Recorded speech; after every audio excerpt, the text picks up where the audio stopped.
Thank you so much for the invitation. Great to be part of this panel discussion. Excellent discussion. I will focus on breast oncology. I'll focus on a few abstracts related to both metastatic as well as early breast cancer. The first abstract that I want to focus on is based on a clinical trial called Olympia. It was a practice-changing study, the number one abstract presented at ASCO 2021. This clinical trial looked at a drug called olaparib, which is a PARP1 inhibitor for patients with germline BRCA mutant breast cancer. It was an adjuvant trial. Patients with high-risk HER2-negative breast cancer who had germline BRCA mutation were randomized to receive olaparib versus placebo in the adjuvant setting. Overall, the trial was positive. It showed an improvement in disease-free survival as well as distance recurrence-free survival with the use of olaparib as compared to placebo. And we anticipate that this is a practice-changing study which will lead to the approval of adjuvant olaparib for our patients with germline BRCA mutant breast cancer. Not only are the findings practice-changing, it's a major development for the field as well. It's a beautiful story of how the preclinical observation of synthetic lethality translated to a phase 1, phase 2 clinical trial where objective response rates were observed with olaparib to a confirmatory phase 3 trial, first in the metastatic setting, which led to the approval of olaparib in the metastatic setting and now in the adjuvant setting. The second abstract relates to an ECOG accurate study 1131. The study asked the question, can we look at adjuvant platinum versus adjuvant capecitabine for patients who have residual disease after neoadjuvant chemotherapy? So it was a simple trial similar to the CREATE-X design where patients who had residual disease after neoadjuvant chemotherapy were randomized to receive adjuvant platinum versus adjuvant capecitabine.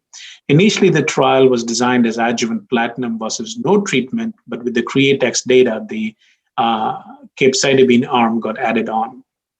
Overall, the trial did not show any difference in disease-free survival between adjuvant platinum versus adjuvant capecitabine. So the bottom line is that the current practice remains the same. For patients who have residual disease after neoadjuvant therapy, the recommendation would be consideration of adjuvant capecitabine. The other important observation from this trial was that overall, the outcomes were very poor in both arms.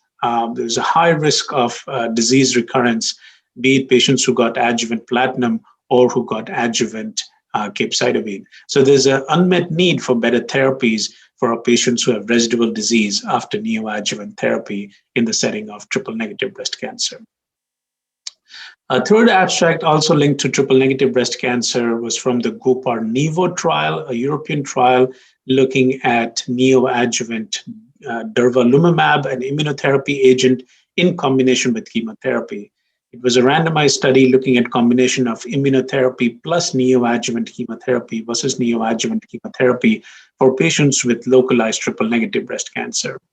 Initially, the results had shown improvement in PCR with the addition of immunotherapy as compared to the no immunotherapy group, but the improvement in PCR wasn't marked. At Virtual ASCO 2021, we saw the results of disease-free survival, and you could see both the clinically meaningful and statistically significant improvement in disease-free survival in patients who received immunotherapy as compared to the other group. So these data, along with the press release from Keynote 522, which was a trial that looked at neoadjuvant and then adjuvant pembro with chemotherapy versus no immunotherapy, the press release showed that the addition of neoadjuvant pembrolizumab and then adjuvant not only resulted in improvement in pathological complete response, but also a disease-free survival. So the combination of Keynote 522, we've not seen the full results, but based on the press release as well as the GOPAR-NIVO, just gives additional confidence about the use of immunotherapy in patients with localized triple-negative breast cancer and likely would change the field, and we'll be seeing more usage of immunotherapy in this setting. Now, shifting gears and talking about metastatic hormone receptor positive breast cancer. At Virtual ASCO 2021, we saw the updated results of overall survival related to CDK4/6 inhibitors, palbociclib and ribociclib, we saw the updated results from PALOMA-3, which was a second-line and beyond study in patients with hormone receptor-positive metastatic breast cancer, randomization to fulvestrant plus placebo versus fulvestrant plus palbociclib. This has been a practice-changing study that led to the approval of fulvestrant plus palbociclib. At ASCO, we saw updated overall survival results, and there was a signal towards improvement in overall survival with fulvestrant plus palbociclib as compared to the control group, particularly in patients who had endocrine-sensitive disease or patients who had not received prior chemotherapy. We also saw results from MONALEESA-3, which was a similar design to PALOMA-3, that it looked at a CDK4/6 inhibitor ribociclib in combination with fulvestrant, but was different in the sense that it was a first-line and second-line study. So in the first-line, second-line study, asked the question fulvestrant plus ribociclib versus fulvestrant plus placebo, a positive trial which led to the approval of fulvestrant plus ribociclib combination, showed an improvement in progression-free survival, and we had previously seen improvement in overall survival. We saw updated results at ASCO continue to see an improvement in overall survival with the combination of fulvestrant plus ribociclib. So it gives confidence in the use of CDK4/6 inhibitors, and in my opinion, CDK4/6 inhibitors with endocrine therapy should be considered as the first-line regimen for patients with metastatic hormone receptor-positive breast cancer. So then how about second line and beyond? At ASCO 2021, we saw a couple of abstracts that addressed the second line and beyond setting in patients who had received prior CDK4/6 inhibitor. The first one was the Veronica trial, which looked at fulvestrant in combination with venetoclax, a BCL2 inhibitor, as compared to fulvestrant without the BCL2 inhibitor. Overall, it was a negative trial, did not show any improvement in progression-free survival or overall survival. So it's unclear that BCL2 inhibitors would have a role, particularly in the later line setting. It's possible that these drugs have a role in earlier lines, but definitely based on the Veronica trial, the role in later line settings is unclear. A couple of abstracts related to oral selective estrogen receptor degraders, or SERDs, one being giredestrant, another being amcenestrant. And the bottom line being that these oral SERDs have activity, single agent activity, activity in combination with palbociclib, and we're going to see more and more results related to these oral SERDs in the future.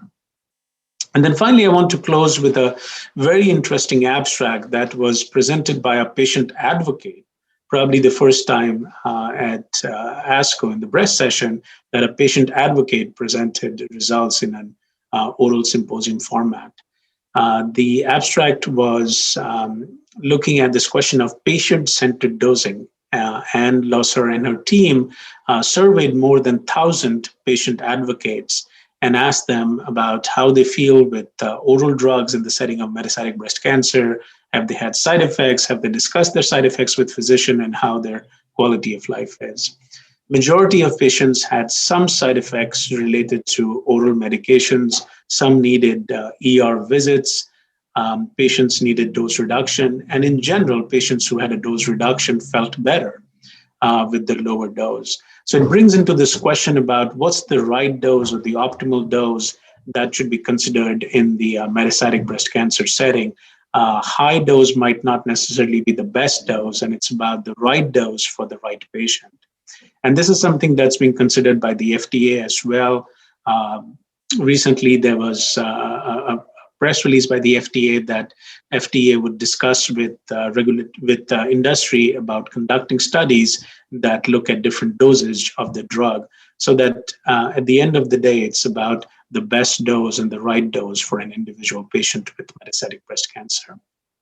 So to wrap up, a number of important studies presented at ASCO, practice-changing study with Olympia, which will likely result in approval of adjuvant olaparib for patients with germline BRCA mutant breast cancer, excitement about immunotherapy, excitement about oral SERDs, and also discussion about what's the best dose that should be considered for a patient with metastatic breast cancer.